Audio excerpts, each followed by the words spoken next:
aujourd'hui on se retrouve pour le dernier book haul de l'année. J'ai encore craqué en librairie, j'étais à Lyon au début du mois de novembre et qui dit Lyon dit Gilbert Joseph. Oui, aussi. Donc du coup j'y suis passée et j'ai pris 3 livres. Alors pour info, le Gilbert Joseph de Lyon, j'ai quand même été déçue. Ça n'a rien à voir avec ceux de Paris, dans lesquels on peut notamment trouver beaucoup plus de livres neufs. Enfin, c'était surtout sur la partie jeunesse, jeune adulte fantasy, franchement c'est pas oufissime à Lyon. Celui que j'ai fait, il y en a peut-être un autre, je sais pas. Mais j'ai quand même trouvé mon bonheur puisque je cherchais celui-ci d'occasion depuis un moment. Il s'agit des Puissants, le tome 3 libre de Vic James. Vous savez que j'ai beaucoup aimé les 2 premiers tomes, que c'est une trilogie que j'ai envie de terminer pour, vous savez, mon bilan saga, là, en finir le plus possible.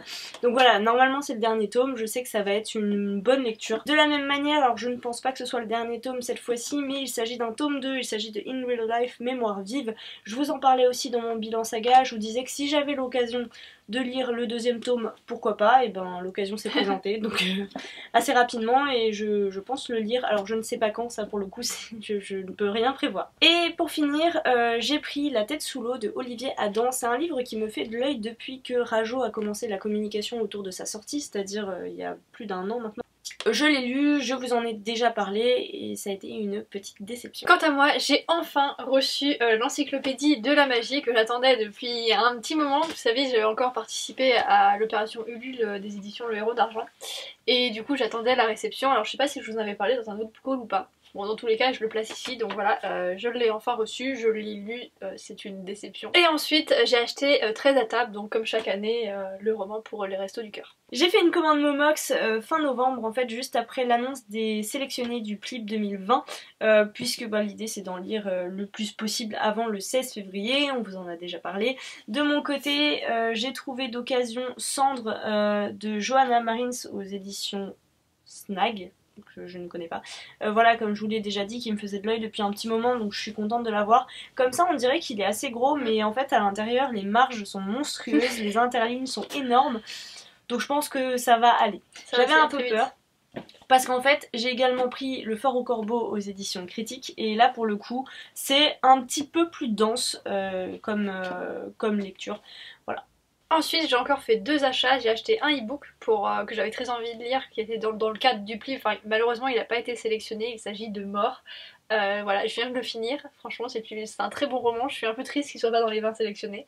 Parce qu'il le méritait plus que d'autres. Et j'ai également acheté La Petite Amie. Donc c'est un thriller que j'ai trouvé chez France Loisirs. Donc c'était mon achat de la saison. Et d'ailleurs, je pense que je vais bientôt arrêter cet abonnement à France Loisirs. Mais je le dis à chaque fois, donc je sais pas si ça va se faire. Je vous ai fait un unboxing dans les 2 derniers mois du coup, et je vous ai donc déjà présenté ce livre, mais bon, qui dit book haul dit je vous présente ceux qui sont arrivés dans la pile à lire. Donc il s'agit des aventuriers d'un apprenti gentleman de Mackenzie Lee. Je suis un peu déçue en fait d'avoir trouvé ce roman là dans la box, c'était déçue. Disons que si j'avais vraiment été déterminée à le lire, j'aurais préféré le lire en VO déjà. Et du coup, c'était pas trop le type de lecture vers lequel je me serais tournée. Après, j'ai toujours eu, jusque-là, de bonnes surprises en termes de lecture dans les box, même quand j'étais pas trop motivée pour les lire. Donc pourquoi pas, voilà, maintenant... J'aurais préféré le lire en anglais, je pense qu'il aurait été tout à fait abordable. Ensuite, j'ai emprunté 2 romans, donc j'ai emprunté Broadway Limited, le tome 1, qui me fait très envie en fait. Lemon Jaune en a parlé et comme d'habitude, ça me donne envie de le lire.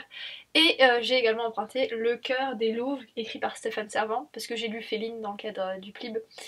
Et j'ai adoré, et donc je me suis dit je vais essayer un autre de ces romans qui m'a d'ailleurs été conseillé et je pense que je vais beaucoup aimer. Dernière catégorie pour moi, il s'agit cette fois des achats neufs en librairie. Ça pour le coup c'est quelque chose dont je retrouve le plaisir en fait de juste aller un peu vadrouiller en librairie. Bon parfois j'y vais pour de très bonnes raisons.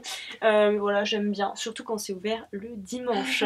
Dans le cas des livres que j'ai là, ce sont des livres que j'ai été chercher et le premier il s'agit de Vivez votre vie en mieux de Margot Capu, puisque Mélo en a parlé dans son dernier book haul et qui m'a fait très envie. Pour ma part, je l'ai pas annoté autant que toi et je suis toujours un peu bloquée en fait. Voilà, j'arrive pas à avancer. Passe à un autre chapitre. Ouais. Et ensuite, 2 suites que j'attendais avec impatience au point en fait que pour celui-ci j'ai été le chercher le jour de sa sortie et je ne l'ai toujours pas lu, c'est une honte. Il s'agit du Dernier Magicien, le tome 2, les 5 artefacts Il est très beau. Voilà, on est d'accord. Je le trouve même encore plus beau que le premier. Oui, largement. Et je trouve que dans la bibliothèque ça rendra très très bien. Là pour le coup c'est quand même une jolie petite brique. On est à quasiment 700 pages. Donc voilà, je sens que je vais passer un très très bon moment. Et enfin, dernier livre, mais pas des moindres, que je n'ai pas, puisque je l'ai prêté à Mélo. Il s'agit du tome 4 de La Passe Miroir, La Tempête des Échos, que j'attendais au point que je l'ai précommandé. Voilà, pour pouvoir aller le chercher le jour J. Et je l'ai pas attaqué le jour J, mais bon voilà. Et depuis que je l'ai terminé, je suis un peu en PLS littéraire. Donc voilà, je suis en deuil. Et j'attends en fait de rouvrir mes cartons de livres pour retrouver les premiers tomes et pouvoir tout relire parce que voilà, j'en ai très très envie. Voilà, c'est fini pour ce dernier book haul de l'année. On espère qu'il vous aura plu. N'hésitez pas à nous dire s'il y a des romans qui vous intéressent, si vous avez envie qu'on en parle ou pas. Parce que par exemple l'encyclopédie de la magie, je pense pas que j'en parlerai. Enfin, je trouve pas ça hyper intéressant. Donc voilà, n'hésitez pas à nous le dire. Et puis dites-nous si vous avez lu certains des romans qu'on a présentés ou s'ils sont également dans votre palle. Sur ce, on vous souhaite à toutes et à tous de très très belles lectures et on se retrouve tout bientôt pour une prochaine vidéo.